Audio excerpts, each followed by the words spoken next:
All right. Hey, today we're going to talk about the go-tos and the glides. So these are in the movement or in the motion section of Scratch. Pretty straightforward. We're just going to drag these four out here for a second and talk a little bit about each one. So the first one here is go-to. Pretty straightforward. If you were to actually put an event on this block, and if I were to press the space, it's just going to randomly pick a position and it's just going to move that character there. So it's literally just moving them around the screen, something like that every time you hit space. Now, that's actually really useful in a game. You could, instead of putting a space on it, you could use a green flag and you could put a loop around it if you wanted to, and maybe repeat this 10 different times. And so when you do this, you're going to hit the green flag and it's going to move them around the screen. You could add a weight to this, and then you hit the green flag, and now you have a character that for a game is going to just randomly move around the screen. Maybe you have a character trying to catch it, something like that. Really, really useful tool for programming. So that's the random position for go-to, and definitely a really good one. The other one is go-to. So you can actually pick where you want that character to move to. So for example, I'm going to put a space bar on this, and right now it's 0, 0. So when I hit that, it's going to move it right into the middle of the screen. And that's really helpful too. You can actually pick the X and Y location. So if I move the character down here, you'll notice they're like 183, negative 112 on the Y locations. A little tip on these, you don't have to, if I wanted to pick up here and say, hey, this is where I'm going to enter these coordinates into this X and Y, there's actually an easier way to do this. If I drag this here for just a quick second off, if I go back to motion, what you're going to see is these numbers have actually changed, and they're now this instead of 0, 0. Why is that? Well, it's because wherever the character is, that X and Y location are going to change. And it does it for this as well as the glide. So the X and Y, if you notice for both of these, wherever that character is, it's going to change that coordinate location.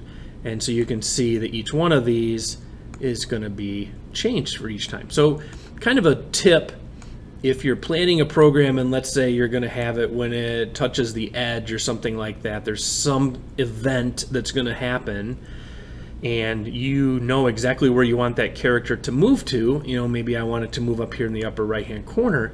I can just place that character there and then go grab the go-to and place that on that, and now that is where it will be. And if I move my character back down here and I hit the space bar, it's going to move to that location. Really doesn't matter where I go, it's going to move that character there.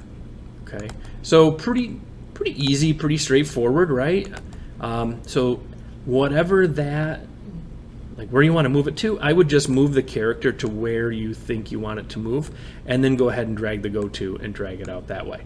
And then, go ahead and continue your programming, and as you fix it, as you keep adding things, it'll keep that where you want it to go.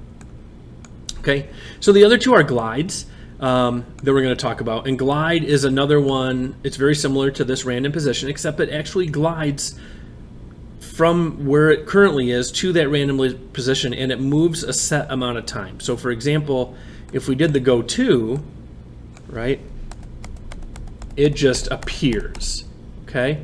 Whereas the glide, when we do this, it's going to move to that spot, and then when I hit it again, it's going to move to that and that. And it will continually just randomly move around.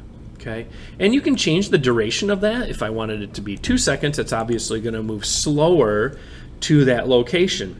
Okay, and every time I hit the space bar, it's going to glide to that random position for 2 seconds. And you can adjust this, right?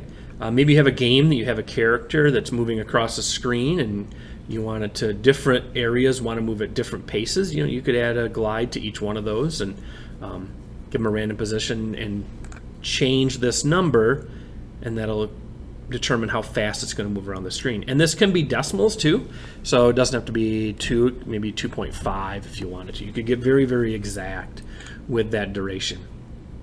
And then the glide is very similar to the other go-to. Okay, so we're going to move this up here for a second, move this down. Very similar to the Goto, except it glides, right? So if I have my character, hit my space bar, it'll glide back to 0, 0. And if I wanted to, again, move it, maybe I want to move it down here this time. Notice the numbers, if you watch over here when I change this, those numbers change, okay?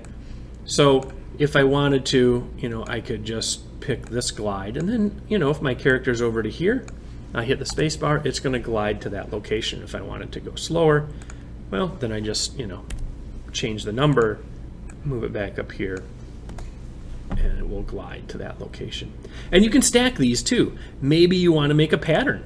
Maybe I want it to move there, and then I want it to move there, and then here, and then here. Pretty easy. Okay, so now when I hit my glide, it's making a square. Okay, roughly.